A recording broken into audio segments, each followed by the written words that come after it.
উরুভঙ্গ হয়ে দীর্ঘক্ষণ পড়ে থেকে মৃত্যু হয় দুর্যোধনের। এর সঙ্গেই শেষ হয় মহাভারতের যুদ্ধ। কিন্তু কেন অন্য কোনো জায়গার পরিবর্তে উরুতে আঘাতের ফলেই মৃত্যু হয়েছিল দুর্যোধনের? নাকি দুর্যোধনের উরুভঙ্গ হয়ে মৃত্যুর পিছনে রয়েছে অন্য রহস্য? চলুন আজকের ভিডিওর মাধ্যমে তা আমি আপনাদের সামনে তুলে ধরব। নমস্কার, মহাত্মা কথা চ্যানেলে আপনাদের স্বাগত। ভিডিওটি স্কিপ না করে শেষ পর্যন্ত দেখার জন্য অনুরোধ রইল। মহাভারতের কুরুক্ষেত্রের যুদ্ধ সর্বকালের অন্যতম ধ্বংসাত্মক যুদ্ধ বলে সর্বত্র বিবেচিত। এই যুদ্ধে ছিল অধর্মের বিনাশ ও ধর্মের পুনঃস্থাপনের যুদ্ধ। দীর্ঘ 18 দিন ধরে চলা এই যুদ্ধের শেষ দিন হয়েছিল ভীম ও দুর্যোধনের গদা যুদ্ধ।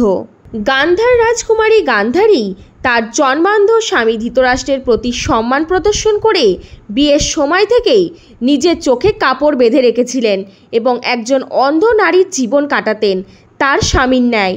স্বামী ধৃতরাষ্ট্র পুত্র স্নেহে অন্ধ হয়ে দুর্যোধনের অনেক অন্যায়কে মেনে নিলেও গান্ধারী বরাবরই অবাধ্য দুর্নীতিগ্রস্ত পুত্র দুর্যোধনকে শাসন করার চেষ্টা করেন, তাকে ধর্মের পথে ফিরিয়ে আনার চেষ্টা করেন, কিন্তু তার সব চেষ্টা ব্যর্থ হয়। তবু যুদ্ধের শেষ লগ্নে পৌঁছিয়ে মৃত্যুর প্রায় কাছে পৌঁছে যাওয়া পুত্রের প্রতি মাতৃস্নেহে দুর্বল হয়ে পড়েন গান্ধারী।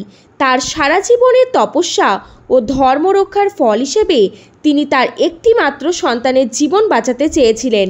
মহারিষি বেদব্যাস গান্ধারীকে এর উপায় বলেছিলেন।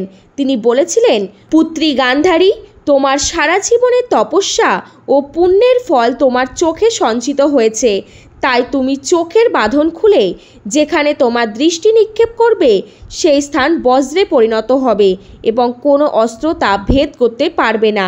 গান্ধারী দুর্যোধনকে গঙ্গা থেকে স্নান করে সম্পূর্ণ নগ্ন অবস্থায় তার কাছে আসতে নির্দেশ দেন, কিন্তু পথে দুর্যোধনের পথ রোধ করেন শ্রীকৃষ্ণ। তিনি দুর্যোধনকে সম্পূর্ণ নগ্ন অবস্থায় মায়ের কাছে যেতে বারণ করেন। কৃষ্ণ যুক্তি দেখান যে একজন প্রাপ্তবয়স্ক ছেলেকে নগ্ন দেখা তার মায়ের জন্য পাপ হবে। শ্রীকৃষ্ণের ছলে প্রভাবিত হয়ে যান দুর্যোধন এবং কোমরে কলাপাতা জড়িয়ে মায়ের কাছে যান তিনি। গান্ধারী তার চোখ খুলে তার দৃষ্টি দুর্যোধনের দিকে ফেললেন। তার চোখ থেকে নির্গত শক্তি বজ্রে পরিণত করে দুর্যোধনের দেহ, কিন্তু কোমর থেকে উরু পর্যন্ত কলাপাতা জড়ানো থাকার জন্য ওই অংশটুকু দুর্বল থেকে যায়। এর ফলে গান্ধারী চোখের বাঁধন খুলে তার দৃষ্টির মাধ্যমে যে বজ্র কবচ দুর্যোধনকে পরাবেন বলে ভেবেছিলেন তা কোমরের কাছে এসেই আটকে যায়। পরের দিন গদা যুদ্ধে রত হন ভীম ও দুর্যোধন।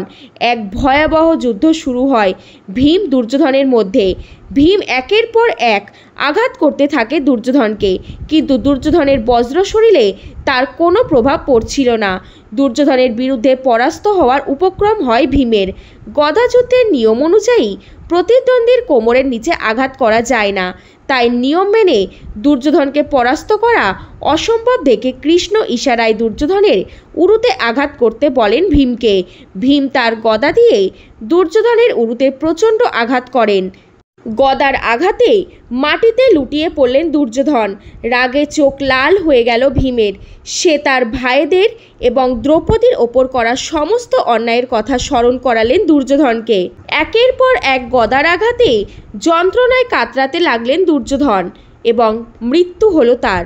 এই ছিল দুর্যোধনের উরুভঙ্গের মাধ্যমে মৃত্যুর রহস্য। তবে দুর্যোধনের উরুভঙ্গের আরও একটি কারণ আছে, যার সূত্রপাত হয়েছিল হস্তিনাপুরের রাজসভায়। শকুনির ছলনার দ্বারা যুধিষ্ঠির একে একে তার রাজ্য, সম্পত্তি, সম্পদ সব হারিয়ে নিজেকে ও তার 4 ভাইকেও বাজি রাখেন, কিন্তু শেষ পর্যন্ত তাতেও পরাজিত হন। এরপর যুধিষ্ঠির তাদের স্ত্রী দ্রৌপদীকে পাশা খেলায় বাজি রেখে পরাজিত হন। ফলস্বরূপ যুধিষ্ঠির ও তার ভাই হস্তিনাপুরের দাস এবং দ্রৌপদী দাসীতে পরিণত হন। এই অবস্থায় দুর্যোধন তার ভাই দুঃশাসনকে আদেশ দেন দ্রৌপদীকে সভায় নিয়ে আসার জন্য। দ্রৌপদী দুর্যোধনের দাসী হতে অস্বীকার করেন এবং সভাগৃহে যেতে রাজি হন না। দুঃশাসন তার চুল ধরে টানতে টানতে অত্যন্ত অসম্মানপূর্বকভাবে সভাগৃহে নিয়ে আসে। সেখানে দাম্ভিক অহংকারী পাপিষ্ঠ দুর্যোধন দ্রৌপদীকে উদ্দেশ্য করে বলে, এসো দাসী দ্রৌপদী, আমার উরুতে এসে বসো। দুর্যোধনের এই অসভ্য বর্বচিত বাক্য সভায় উপস্থিত সকলকে ক্রোধিত করলেও কেউই দুর্যোধনকে প্রতিহত করতে পারেননি। পঞ্চপাণ্ডব অত্যন্ত ক্রোধিত হয়ে দুর্যোধনের এইরূপ আচরণের জন্য তাকে দণ্ড দেওয়ার প্রতিজ্ঞা করেন। ভীম অত্যন্ত ক্ষুব্ধ হয়ে প্রতিজ্ঞা করেন যে দুর্যোধন যে উরুর উপর দ্রৌপদীকে বসাতে চেয়েছেন সেই উরু ভেঙেই তিনি তাকে হত্যা করবেন। সুতরাং দুর্যোধনের উরুভঙ্গের মধ্যে দিয়ে ভীম তার নিজের প্রতিজ্ঞা পরিপূর্ণ করেছিলেন। এই ছিল দুর্যোধনের উরুভঙ্গ হয়ে মৃত্যুর পিছনের রহস্য।